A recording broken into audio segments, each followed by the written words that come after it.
All right. Guess I said goodbye a little too soon. Test drive. Test drive.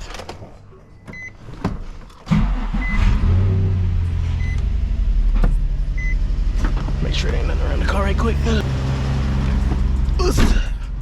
I agree. I agree. Cam.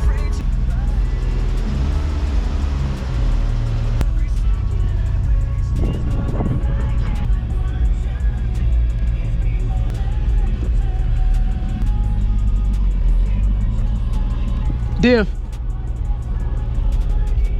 It's gotta be the diff. Ride buttery smooth though. It just does when the car rolls. So if I put it in first and roll away, like you'll hear it. I've been up under that a bunch of times. I don't know what else it could be. Like you know those like frayed lines on like a bike when it hits like it spokes. It sounds like that to me. And then when I speed, like when I go over like 30, it goes away. Or when I'm over 20, it goes away. What's good, Javel, man? I've been working, grinding hard this whole time, trying to figure out what could be causing this ticking sound in this rear hub. It's the same day, but this upload might be on another day. Let me tell you something. I'm gonna remove this wheel. I'm gonna let this hub spin. Well, this is a brand new hub, so I don't think it's the hub or the CV axle. They're brand spanking new. I'm gonna let this rotor, I'm gonna let all this assembly over here, I'm gonna let this shit do its thing and spin. And I'm going to figure out what in the world that ticking sound is, because I just can't. It's so annoying. What I think it might be, it could be those squealers, like the little metal clips between the calipers. Could be those just rubbing on the rotor, whatever. But oh my God, like I'm chasing problems that I can't solve, you know? Rub y'all off, y'all got something in your eyeball, you know? Get that out your face. But yeah, I can't figure out what the issue is. It's gonna be the death of me. I'm gonna take this whole wheel off. I'm gonna turn the car on. I'm gonna let it run without the wheel and see if I can see anything or hear anything then, because this didn't start happening until I did the brakes and put the new wheels on. So I don't know if I don't think it's the wheels. I don't think anything's touching this wheel. It doesn't look like it. So I'm gonna check that brake. I'm gonna check all behind the entire assembly to see if I can find anything that might be indifferent. So let's get this shit over with. I bet my wheels just tired of coming off, man. I know I'm tired of taking them off. So we are all off. Let this down, crank this up.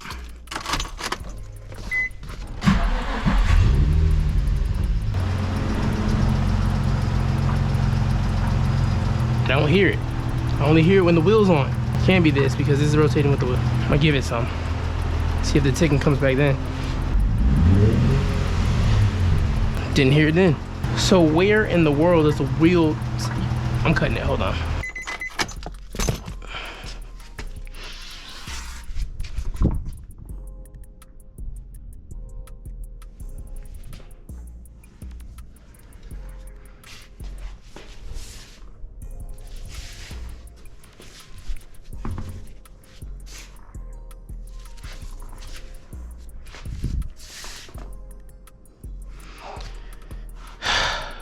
That is the funniest thing I had ever witnessed in my life.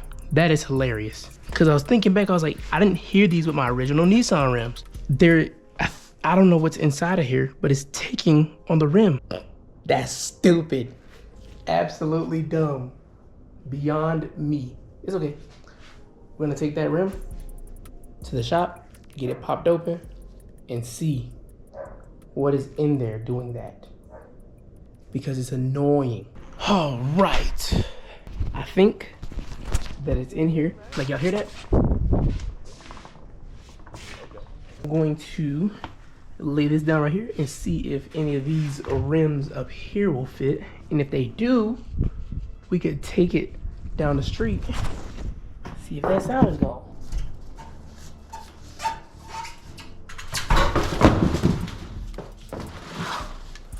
Golden. All right, let's see. Well, I almost dropped that rim on myself, boy, that was scary. Let's see if this will fit, and if it will.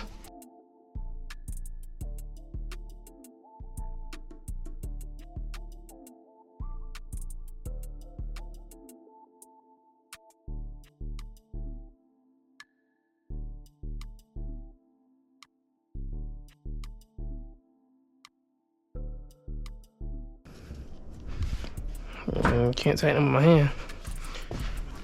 Okay. Let's see.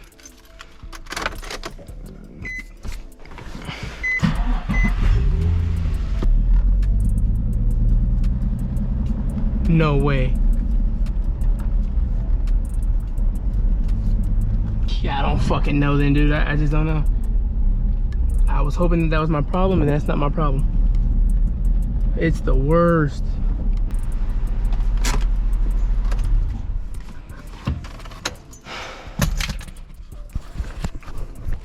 I'm beat. I have no idea. Let's get back up under here again. Just so annoying. Because I thought that was it. But I guess not. Let me do some research and I'll be right back. Satisfied. So now we know where the sound comes from. If you are a 350Z owner and you are running tires that have a low profile and your tires have TPMS sensors in them, be aware. Because if you cannot figure out where the ticket might be coming from, and there's nothing touching anything, and it didn't do it before that, you know what I'm saying? It wasn't like that before, you feel me? What you need to do is take your tires off, roll them a little bit, or spin them while they're like above the ground, and see if there's something inside the tire tapping the rim, because that was the issue. I have two rims here, two culprits. The rear rear left, and the front left both do it. I might have them check out all of the rims just in case, open them all up and put them all back on, just to get those TPMS sensors out there, because that shit was annoying. I did a lot of groundwork chasing the issue that wasn't even related to it, but I'm glad I did do my hubs, and I'm glad I did my CV axles as well, because now I'm ahead of the curve. Car rolls like butter, living my best life. Now what we're gonna do is our diff. We have plenty of transaxle fluid and transmission fluid, because it's both of them, to go inside of our diff. It only takes about 2 quarts. I'm gonna take advantage while I got the time now to break this thing down and bust it down and do a quick little service on it. Back in action.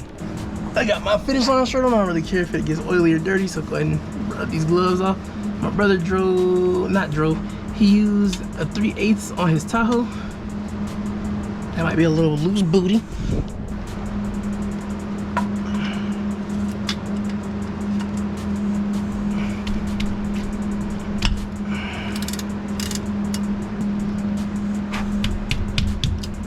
Correct.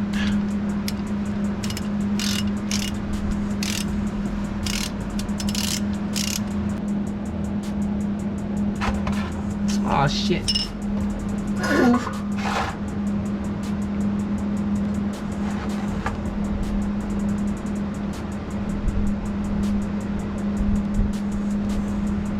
Perfect. This was like brand new diff fluid.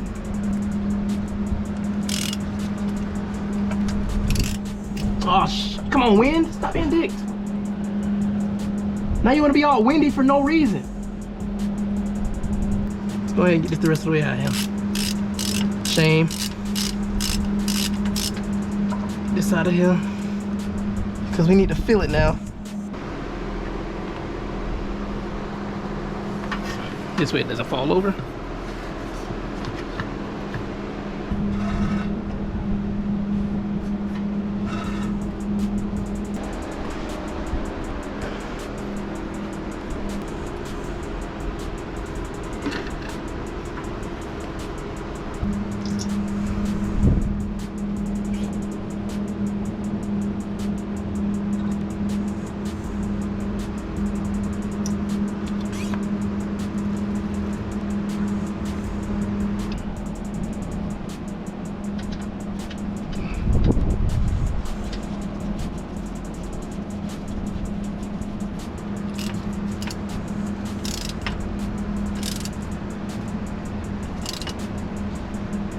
Real quick, real easy. There we go. Diff done. How many quarts is in here?